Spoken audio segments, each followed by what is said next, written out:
মেয়ে বাড়িতে থাকলেই বদমাইশি করে, চলে গেলে কতটা ঝামেলা আমার থাকে না। বাট যেদিন থেকে স্কুল থাকে না সেদিন বাড়িতে খুব বদমাইশি করে। স্পেশাল ক্লাস রয়েছে, আর আজকে নাচের ক্লাস রয়েছে বলে দুপুর থেকে, তো ওই জন্য ওকে বলেছিলাম স্কুলে যেতে হবে না যেহেতু স্পেশাল ক্লাস রয়েছে। তো এতটাই বদমাইশি করছে সকাল থেকে, কোনো কথাই শোনেনি। তো আমি ওকে বললাম ঠাকুরের ভোগ জলটা দিয়ে দে, ও বলছে না তুমি দেবে। আমি বললাম তুই তো রোজে স্কুলে যাস, আমাকেই দিতে হয়, বাট আজকে তো বাড়ি রয়েছিস, একটু তাড়াতাড়ি চান করে ভোগ জলটা দিয়ে নে। অনেক রিকোয়েস্ট করার পরে তারপরে আমার কথাটা শুনলো, শুনে ভোগ জল দিতে স্নান হয়ে গিয়েছে। আমি ওকে বললাম তাহলে তুই ভোগ জলটা দিয়ে নে আর আমি রান্নাবান্নাগুলো কমপ্লিট করে নিই, যেহেতু দুপুর বেরোতে হবে, তো দুপুর ক্লাস রয়েছে, আমাকে গিয়ে তো আবার তোর সাথে বসে থাকতে হবে। আর আমি যদি চলে আসি এক্ষুনি তুই বলবি যে সবার মা বসে থাকে, তুমি কেন চলে আসো। তা বাড়ির কাজগুলো কমপ্লিট করব, তারপরে নাই তোর সাথে যাব। ও বলছে ঠিক আছে মা, আমি তাহলে ভোগ জলগুলো দিয়ে নিই আর একসাথে দুজনে খেতে বসবো। আমি বললাম হ্যাঁ, আমার তো প্রায় এদিকটা হয়ে গিয়েছে, আর আমি আজকে মাংসর তরকারি ভাত করেছি, আর অতটা দেরিও হয়নি কারণ খুব তাড়াতাড়ি করে নিয়েছি, যেহেতু আজকে দুপুর ক্লাস আছে বলে ওই জন্য আমি তাড়াতাড়ি রান্নাবান্নাগুলো করে নিয়েছি। একটু তাড়াতাড়ি খেয়ে নিলে কি হয়, 10 মিনিট একটু রেস্ট নেওয়া যায়, আর সঙ্গে সঙ্গে খেয়ে তো বেরোনো যায় না, হাঁটা যায় না, কষ্ট হয়। বাট তুই গিয়ে নাচবি, তোরও বেশি কষ্ট হবে, তো তার জন্য বললাম যে একটু খেয়ে নিয়ে একটু রেস্ট নিয়ে আমরা তাড়াতাড়ি বেরিয়ে যাব।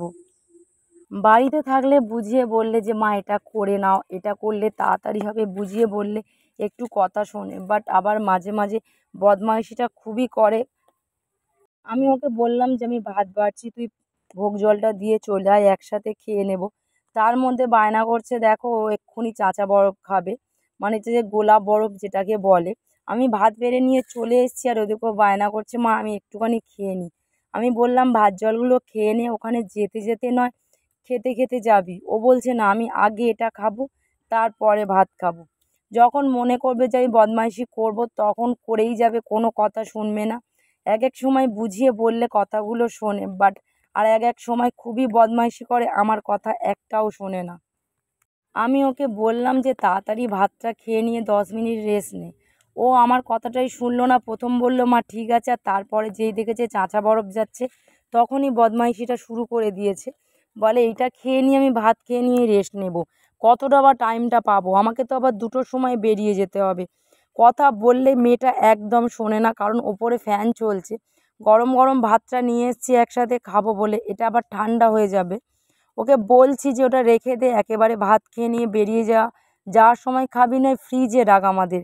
বলছে না আমি এখনই খাবো, ফ্রিজে রাখলে ভালো হবে না, উমুক তুমুক। ও আমাকে উল্টোপাল্টাভাবে বুঝিয়ে দিল, আমি তো কোনো রকমভাবে শুনিনি। ওকে নিয়ে ভাত খেতে বসলাম, একটুখানি রেস্ট নিয়েছি, বাট রেস্ট নেওয়ার একটু সময় পাইনি, কারণ 2টোর সময় যেহেতু ক্লাস, আমাকে 2টোর আগে বেরোতে হবে। আজকের ওয়েদারটা খুবই ভালো লাগছে, কারণ অল্প অল্প বৃষ্টি হচ্ছে আর মেঘলা ওয়েদার ব্যাপক লাগছে। আর ছেলেরা সব দেখলাম নদীতে স্নান করছে, আর এখানে সবাই বসে রয়েছে। খুব ভালো লাগছে ওয়েদারটা, আমারও মনে হচ্ছে যেন এখানে 10 মিনিট কাটিয়ে যায়, কিন্তু কিছু করার নেই, যেহেতু মেয়ের ক্লাস দেরি হয়ে যাচ্ছে, মেয়েকে নিয়ে বেরোতে হবে।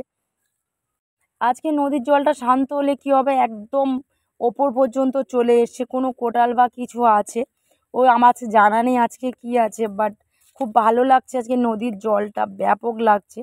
তো আমি ওকে বলছিলাম যে তুই একা একা চলে যা, আমি এখানে 10টা মিনিট কাটিয়ে তারপরে যাব। এদিকে দেখো নদীর জল শান্ত হলে কি হবে, একটা ভ্যাসাল যাচ্ছে, আর ওয়েদারটা এত ব্যাপক লাগছে কি বলবো, ওই জন্য ভাবলাম তোমাদের সাথে শেয়ার করি। তো তোমাদের কেমন লাগছে এটা অবশ্যই কমেন্টে কিন্তু জানিও। বাড়ির সামনে নদী বলে সব সময় নদীর পাড়ে গিয়ে বসে থাকি, বাট আমার খুব ভালো লাগে। নদীর জলটা আজকে শান্ত আছে, দেখো কি ব্যাপক লাগছে ওয়েদারটা। আর অল্প অল্প বৃষ্টি হচ্ছিল তো তো তার জন্য হেভি লাগছে। কমেন্টে কিন্তু জানিও কার কেমন লাগছে।